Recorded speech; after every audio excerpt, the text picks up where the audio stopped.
అందరూ సెట్ అయ్యారు.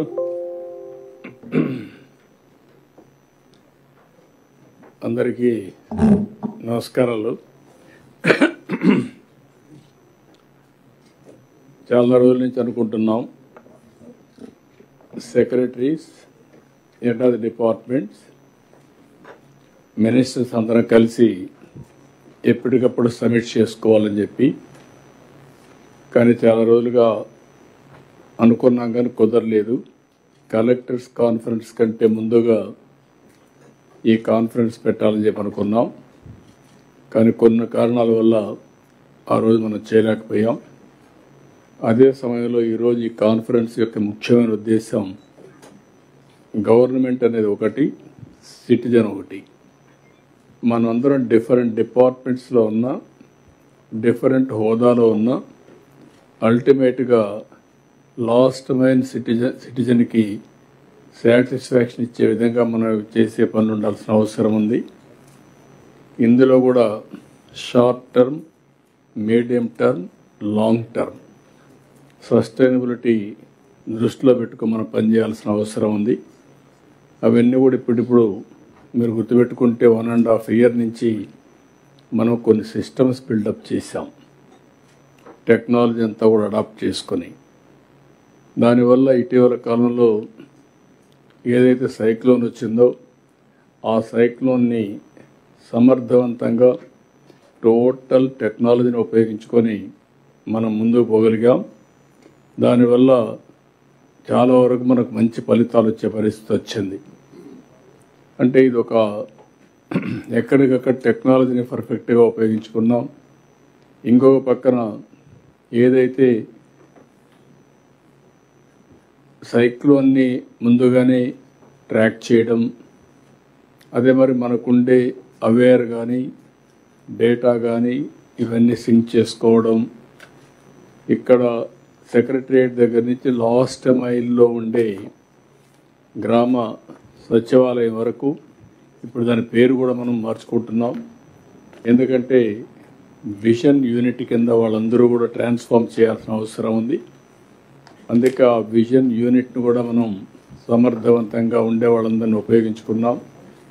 Line departments ఉన్నాయి, జిల్లా, మండల్, కాన్స్టిట్యున్సీ కింది వరకు లైన్ డిపార్ట్మెంట్స్ ఎక్కడికి వస్తే అంతవరకు కూడా అందరినీ యాక్టివేట్ చేశాం. టైం టు టైం అలర్ట్స్ పంపించాం, అప్రమత్తం చేశాం. దానికి కావాల్సిన యాక్షన్ ప్లాన్ కూడా తయారు చేసుకొని మనం అనుకున్న ప్రకారం ప్రాణ నష్టాన్ని పూర్తిగా తగ్గించగలిగాం, చాలా వరకు మినిమైజ్ చేశాం. అదే మరిగా ఆస్తి నష్టాన్ని కూడా మనం చాలా వరకు నివారించగలిగాం. ఎప్పుడన్నా తుఫాను వచ్చినప్పుడు, అధిక వర్షాలు వచ్చినప్పుడు పంటలు పూర్తిగా నష్టపోతాయి. ఈసారి కూడా పంటలు నష్టపోయే పరిస్థితికి వచ్చింది. అవన్నీ కూడా రియల్ టైంలోనే బేరీ చేసుకొని మనం ముందుకు పోయే పరిస్థితికి వచ్చాం. అయితే ఈరోజు ఈ మీటింగ్ యొక్క ముఖ్యమైన ఉద్దేశం, మనం రాబోయే రోజుల్లో డేటా డ్రివన్ గవర్నెన్స్. ఒకసారి టెక్నాలజీలో డేటా అంతా ఉంటే, మనం ఆర్టిఫిషియల్ ఇంటెలిజెన్స్ గురించి మాట్లాడుతున్నాం. ఇక్కడే క్వాంటమ్ కంప్యూటర్ కూడా పెట్టుకొని జనవరి లోపల అది కూడా స్టార్ట్ అవుతుంది. అదే సమయంలో ఈరోజు గూగుల్ అయితే $15 బిలియన్ ఏఐ డేటా సెంటర్ పెట్టే పరిస్థితికి వచ్చారు. అంటే భవిష్యత్తులో కూడా ఇవన్నీ సమర్థవంతంగా ఉపయోగించుకోగలిగితే గవర్నెన్స్లో కూడా చాలా వరకు ఇంపాక్ట్ వస్తుంది. ఈరోజు ఫైల్స్ అన్నీ ఆన్లైన్లో ఉన్నాయి.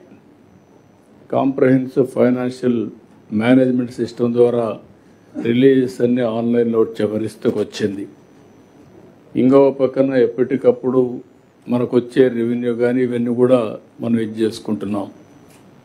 గడిచిన గవర్నమెంట్ వల్ల 5 సంవత్సరాలు జరిగిన విధ్వంసం నుంచి ఇప్పుడిప్పుడే బయటపడుతున్నాం. ఇంకా కొన్ని సమస్యలు ఉన్నాయి. అన్ని సమస్యలు అధిగమించిన ఫైనాన్షియల్ అనేది ఒకే రోజు ఓవర్కమ్ అయ్యే సమస్య కాదు.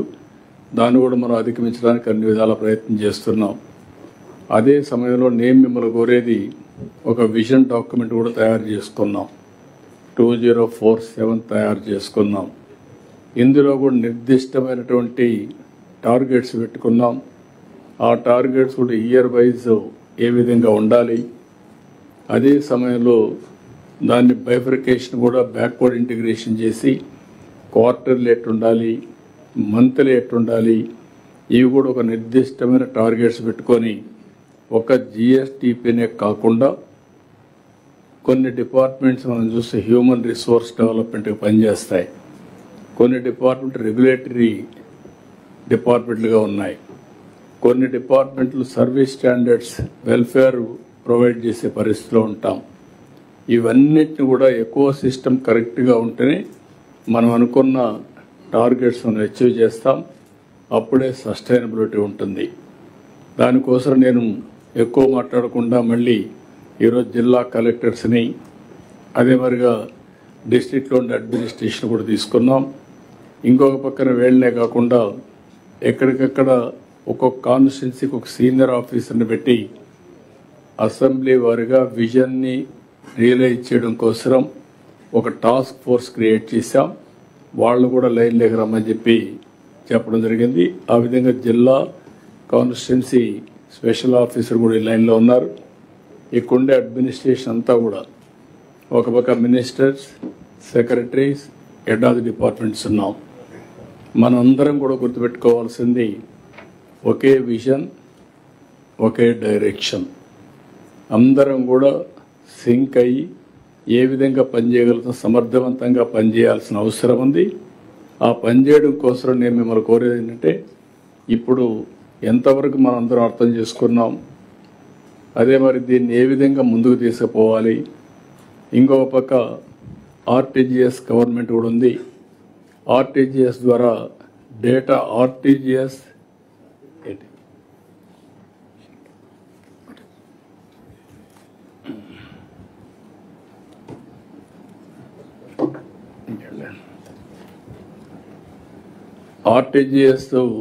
ద్వారా మనకందరికీ ఎప్పటికప్పుడు డేటా అనలైజ్ చేస్తున్నాం. అదే సమయంలో ఆర్టీజీఎస్ చేసే పనులే కాకుండా డిపార్ట్మెంట్స్ ఈజ్ ఓనర్స్. నేను చాలా స్పష్టంగా చెప్తున్నా, ఆర్టీజీఎస్ ఓన్లీ డేటాని కలెక్ట్ చేయడం, సిస్టాన్ని మేనేజ్ చేయడం, ఆ సిస్టమ్ మీకు అందజేసే బాధ్యత వాళ్ళు తీసుకుంటారు. ఇప్పుడు ప్రైవేట్ సెక్టర్లో కూడా గవర్నెన్స్ మారుతూ ఉంది. ఇప్పుడు డేటా సెంటర్స్ వస్తున్నాయి. కార్పొరేట్ ఆఫీసులు అయితే తగ్గిపోయే పరిస్థితికి వస్తూ ఉంది. డేటా సెంటర్లో అనలిటిక్స్ వస్తున్నాయి. అదే సమయంలో ఆ డైరెక్షన్స్ అనే లాస్ట్ మైల్కి మళ్ళీ పోయే పరిస్థితి వస్తూ ఉంది. కార్పొరేట్ ఆఫీసెస్ యొక్క ఇంపార్టెన్స్ తగ్గి డేటా సెంటర్స్ ద్వారా ఎప్పటికప్పుడు అనలిటిక్స్ చేసి లాస్ట్ మైల్కి పంపించే పరిస్థితికి వస్తున్నారు. అంటే ప్రపంచంలో ట్రెండ్స్ మారుతున్నాయి. మనం కూడా గుర్తుపెట్టుకోవాల్సిన గవర్నమెంట్లో ఒక బాధ్యత ఉంది మనందరిపైన. నేను కొన్ని గవర్నమెంట్స్ చూస్తూ ఉంటాం. వాళ్ళకుండే ప్రత్యేకమైన పరిస్థితులు ఒక విజన్ పెట్టుకొని బ్రహ్మాండంగా పనిచేయగలుగుతున్నారు. దానివల్ల మంచి ఫలితాలు కూడా వస్తున్నాయి. ప్రజల యాస్పిరేషన్స్ డే బై డే పెరుగుతున్నాయి. మన దగ్గర కూడా నేను చూశాను. ఇప్పుడు అంత మునుపు కూడా ఉన్నారు, కానీ ఇప్పుడు యంగ్స్టర్స్గా ఉండే వాళ్ళందరూ చాలామంది ఐఐటి, ఐఐఎం పాస్ ఇక్కడికి వచ్చారు. జనరల్గా ఐఏఎస్, ఐపీఎస్, ఐఎఫ్ఎస్ ఈ సర్వీసులు అనేటివి ప్రీమియర్ సర్వీస్. ఇది బ్రైట్ స్టూడెంట్స్ అంతా కూడా జీవితంలో సర్వీస్ చేయాలనే ఉద్దేశంతో కాంపిటేటివ్ ఎగ్జామ్స్కి వచ్చి ఆల్ ఇండియా సర్వీస్కి వస్తారు. అలాంటప్పుడు మీరు ఒకసారి రాజీ పడిపోవడం, సిస్టమ్స్లో ఉండే లోపాల వల్ల కానీ లేకుంటే మారిన పరిస్థితులకు అనుగుణంగా మారకుండా పోవడం కానీ, దీనివల్ల చాలా వరకు మనమందరం అనుకున్న రిజల్ట్స్ ప్రొడ్యూస్ చేయలేకపోతున్నాం. ఏదేమైనా నేను మిమ్మల్ని అందరినీ ఒకటి రిక్వెస్ట్ చేస్తున్నా, ఈరోజు మీరు వింటారు. విన్న తర్వాత మీకు ఉంటే డౌట్స్ ఒకటి చెప్పండి. ఇది ఒక బ్రెయిన్ స్టార్మింగ్ సెషన్. అందరం అవగాహన చేసుకోవాల్సిన అవసరం ఉంది. మీరు వాల్యూ అడిషన్ ఇవ్వగలిగితే ఆ వాల్యూ అడిషన్ కూడా తీసుకుంటాం. అందరం కలిసి కలెక్టివ్గా డెసిషన్ తీసుకొని కలెక్టివ్గా ముందుకు పరిస్థితి వస్తే మనం అనుకున్న లక్ష్యాన్ని ఈజీగా నెరవేర్చే పరిస్థితి వస్తుంది. దయచేసి ప్రతి ఒక్కరు దీన్ని అర్థం చేసుకోవాల్సిందిగా నేను కోరుకుంటూ, ముందు నేను ప్రజెంటేషన్ చేయమంటాను. ఆ ప్రజెంటేషన్ చేసిన తర్వాత మీ డౌట్స్ ఉంటే మీరు చెప్పండి. కానీ ప్రతి ఒక్క డిపార్ట్మెంట్ కూడా గుర్తుపెట్టుకోవాల్సింది, ఈ రోజు నుంచి